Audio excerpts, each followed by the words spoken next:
Hey, what's up? Welcome back to my channel.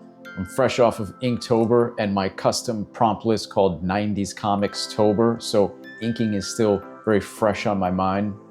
And in this video, I wanted to do a fun inking exercise, not inking my own work, but inking the great work of John Buscema.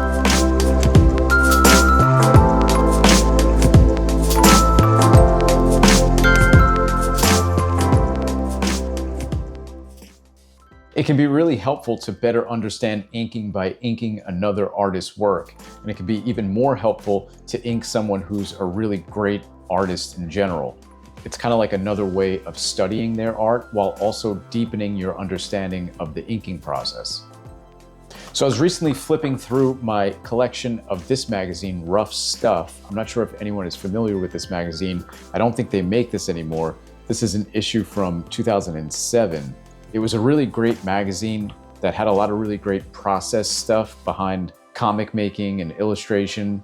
Every issue would feature a handful of different comic artists. This issue, number 3, features John Romita Spider-Man on the cover and a full interview with him. But there's also a whole chapter on John Buscema showing a lot of his sketches, preliminary work, penciled pages. And I thought it would be cool to take some of those pencil drawings of his and ink them. So I'm focusing on 2 of the pages from this John Buscema section. One page is a collection of some of his Thor drawings from 1966. They're really rough and gestural, really just beautiful pencil work. But because they're so rough and loose, there's a lot open to interpretation in those pieces, and I thought that would be really great to practice inking on top of. There's also a penciled Tarzan pinup in here that I think would be perfect to ink on top of. It's kind of like a cover image. It's a little tighter and a little bit more refined than some of the Thor sketches, but still very loose and open to interpretation. It's just beautiful draftsmanship, but it's the furthest thing from like tight pencils, which is great because although tight pencils are beautiful to look at as well, they're not really great for practicing inking on top of because it doesn't leave you much room to improvise or build upon. So whether you're looking to become an inker and perhaps ink other artists' work, I think that's sort of a dying breed these days. I'm not sure that job really exists all that much anymore, at least not for newcomers. Or if you're just looking to improve your own inking skills because you want to get better at inking your own penciled work, I think this exercise is beneficial for both parties. I chose John Buscema's work because I'm a big fan of his and I look at him as a big artistic inspiration. But you can pick your favorite artist or an artist you really want to learn from. So I want to approach this video in 2 parts. The first part being the warm-up. Just like my Stay Warm warm-up drawings in my sketchbook, you need to warm up with inking as well. Inking can be really daunting and you kind of want to build up slowly to feel confident about what you're going to ink. So I want to use that sheet of Thor drawings to kind of warm up on top of. Then I want to ink in more of a finished way on top of that Tarzan pinup. I think it'll be a fun exercise. I hope you're excited to watch. Let's jump into it. Okay, so this is a really great place to start and just warm up my inking. I'm gonna warm up on top of these John Buscema sketches, rough pencils of Thor. So before I even get on here to warm up, a lot of times what I like to do is just have a little piece of scrap paper around. Oftentimes on my drawing desk, you'll find a lot of these. It's just little pieces of scrap paper where I can kind of dab off excess ink, but also kind of just get my hand used to making certain kinds of strokes, getting a good point on the brush. And the same thing for the pen as well. I don't often ink with nibs, so a lot of times I need to just kind of like remember how to use it. These could be a little fussy too in terms of getting a smooth, consistent line. A lot of it has to do with the way you clean it. I probably didn't clean this too well since I last used it, but yeah, you gotta kind of wake up the pen. I have to remember how to hold it, just move it around in different directions. So I'm going to try out different approaches as I go. I'm just going to start with this one right here and work my way around the page. I'm sort of feeling this mapping nib right now, so that's what I'm starting with. I don't know if that's how I'm gonna approach the final, but just as a way to warm up right now, it's just feeling right. There's something really nice about loose gestural pencils like this because it allows you to take a lot of liberties with the inking. It's kind of impossible to just trace these images because there's so many rough lines. You're kind of forced to find the best lines and kind of follow that trail while still trying to maintain the integrity of the drawing and the energy that the artist, in this case John Buscema, laid down. This mapping nib is really great for these more delicate lines like the hair and the face. I'm going to outline the rest of the body with it and then go back in and beef up some of these lines with then the brush. That's sort of what I'm thinking as of right now, at least.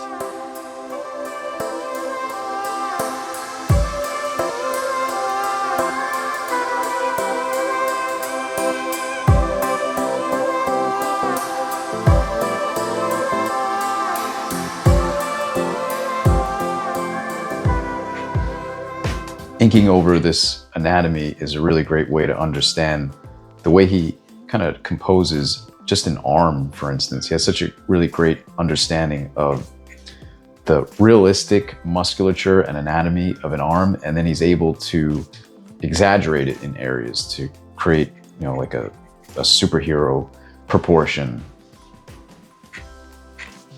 Kind of reminds me of like a Rodin sculpture in a way. If you ever see a Rodin sculpture, the anatomy and the musculature is very accurate, but the proportions are just sort of slightly exaggerated. So the hands and the feet and the arms are larger than they would be in reality. But it creates like a real presence to those sculptures because they feel real, but they feel way more powerful than just like a regular human figure. They're almost like really early versions of superheroes. In a lot of ways, that's what John Buscema's work reminds me of.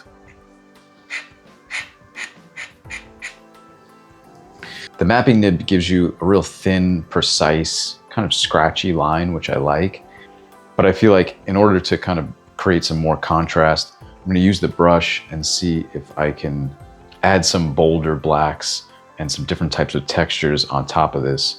Also, it's just a further excuse to kind of warm up my brush inking as well.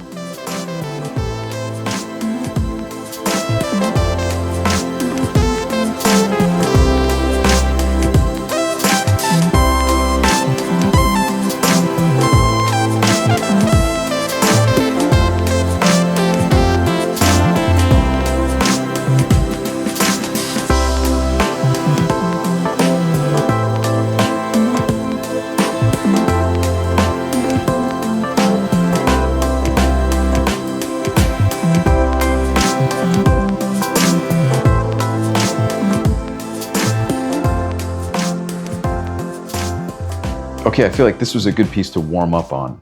I kept it very loose and gestural, similar to his pencils here. And this piece next to it, maybe I'm gonna try to tighten up a little bit. I think instead of starting with the mapping nib, I might just start with the brush and see how fine a line I can get using the brush. I have to sometimes remind myself to be a little bit more delicate with the brush lines so that when I add bolder lines to it, it kind of means something.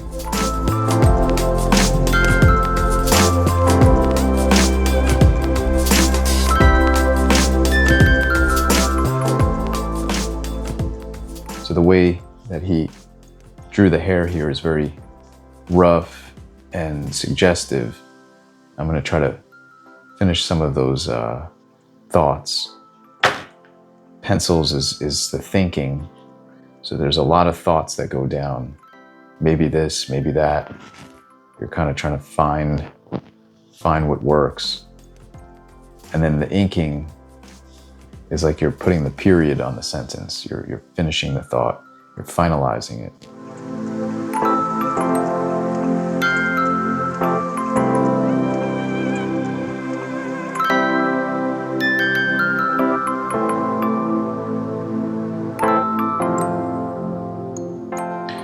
brush is such a versatile tool because it almost doesn't matter what the size of the brush is, depending on the control you have over it.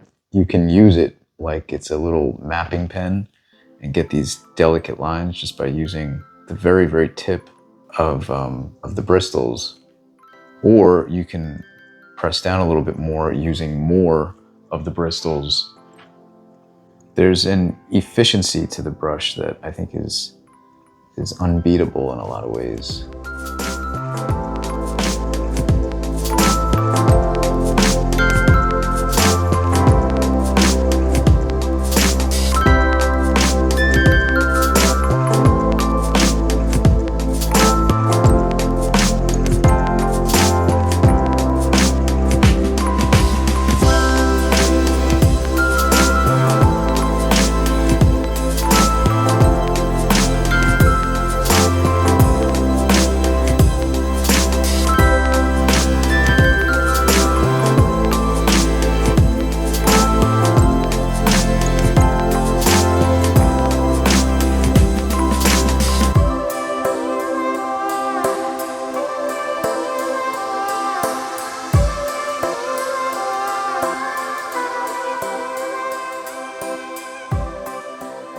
Okay, so between these two warm-ups, I feel like I really started to put things together in this second one. The lines are a lot more intentional.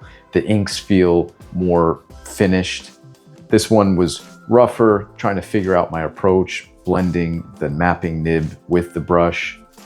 I just feel really comfortable with the brush, and I think when I ink the final Tarzan drawing, I think I might just use the brush. I feel sufficiently warmed up. There's one more pencil drawing down here, but I think I'm good to go as far as jumping into that final piece. So there's really no difference between where I start on this piece, whether it's my drawing or someone else's drawing. I'm just gonna use my intuition, see what calls out to me. What part do I wanna start with first? Sometimes it's the face, sometimes it might be like the calf. It might just be a certain area that I feel like I could contribute to first and kind of set the tone and set the pace of the rest of the piece. So I'm just gonna jump in and let's see where I start. I guess I'm starting on the head, the hair. It's a good place to kind of get those nice brush strokes going. Now, since this piece is a penciled drawing that I found in that magazine, I don't know if this was ever eventually inked by anyone or if it was inked by Buscema himself. But either way, I haven't looked into it, and that's purposeful because I didn't want to be influenced by how it was inked in the final version, if it was. I just kind of want to approach it with a clean slate and hopefully not mess it up too much. A lot of my favorite comic artists, I've mentioned this before, but they seem to draw with the ink rather than be super loyal to the pencil lines underneath. Even in a lot of those Silver Age comic books, in the credit section, a lot of times they wouldn't even use the word inker. They would say finisher or embellisher or some sort of word like that, which I think is actually more accurate than inker, because a lot of times the pencils were much rougher and looser. Oftentimes a penciler back then was penciling way more than one book a month. And so it was really up to the inker to do a lot of the drawing. In a lot of ways, it's very difficult to ink pieces like this because you have a really big responsibility. You're really doing quite a bit of the drawing itself. A few too many lines or a few too few lines can really change the whole dynamic of a piece like this.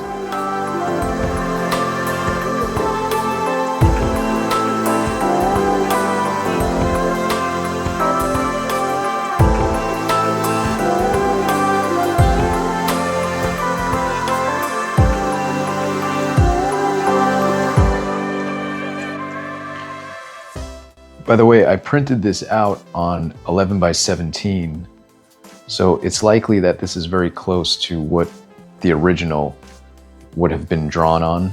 That's sort of like the comic book standard size. So in a lot of ways, this feels very much like I'm an inker back in the 70s or whenever this was drawn up.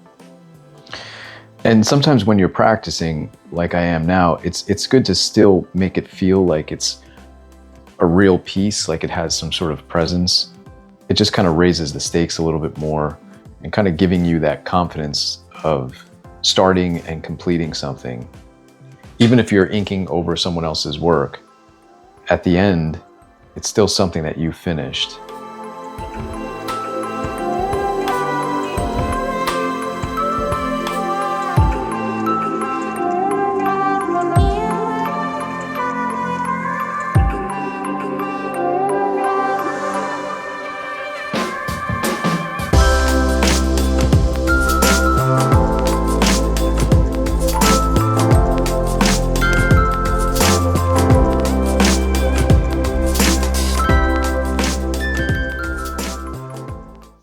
You get to utilize a little bit more of your arm here, just a larger area,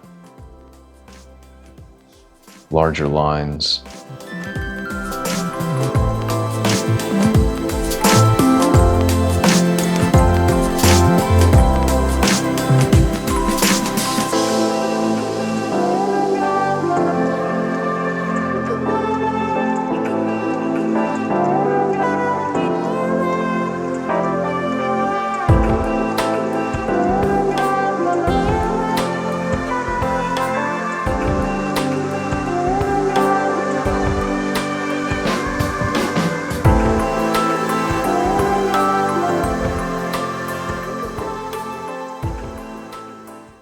The cool thing about penciled work like this is that you could have 100 different inkers ink this piece and you're going to get 100 different versions of it just because it's so open to interpretation. And it's really up to that particular inker's own sensibilities and particular, I guess, tastes and sense of style that really will make the piece different than someone else's.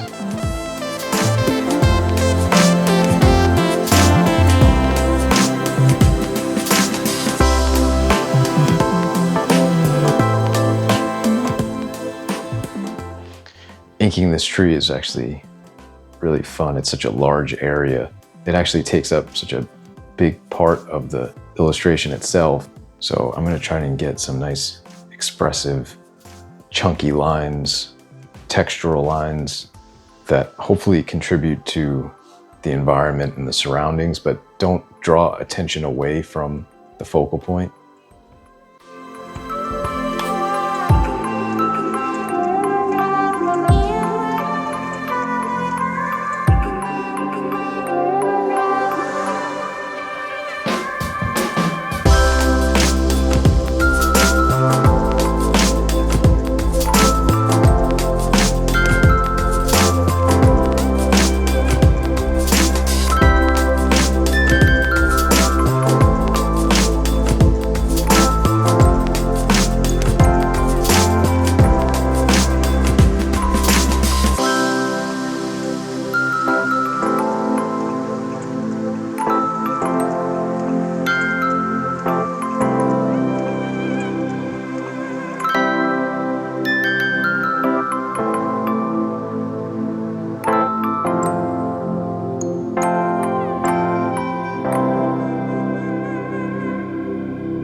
So now since the foreground is inked and there's some really nice, bold, gestural, dark lines on here, I think in order to create a little bit more depth, perhaps it's time to break out the mapping nib and kind of get some scratchy, thinner lines in the background here and some of the foliage and trees.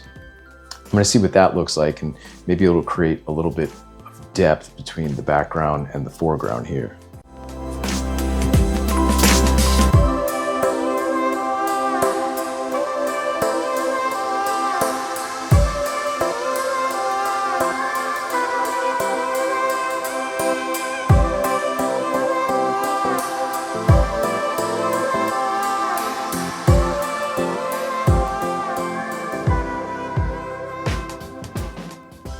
Okay, so here it is, all finished up and inked. This was actually a lot of fun. I was kind of ad-libbing a lot as I went here, but it was really nice to react to these beautiful John Buscema pencils and see if I could contribute in any way to this beautiful drawing and also learn something along the way.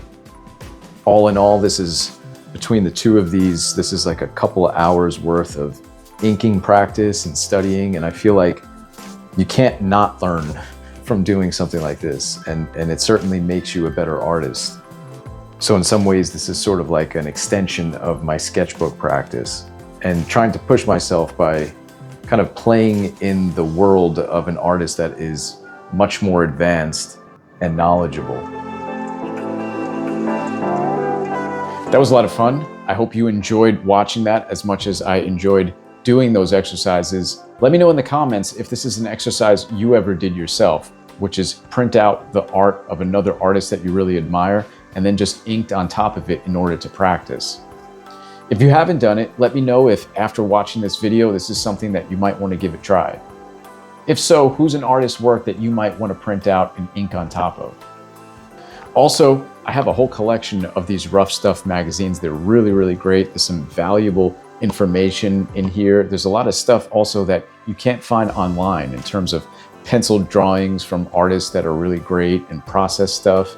So if you'd like to see a video on me kind of going through more of these issues, let me know in the comments. I'd love to make that video. It's fun for me to look through this stuff, and I really love sharing it with you.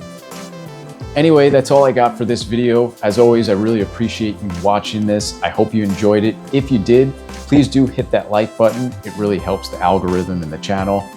And if you want to see more videos like this in the future, consider subscribing to my channel. As always, thanks so much for watching, and I'll catch you in the next one. Take care.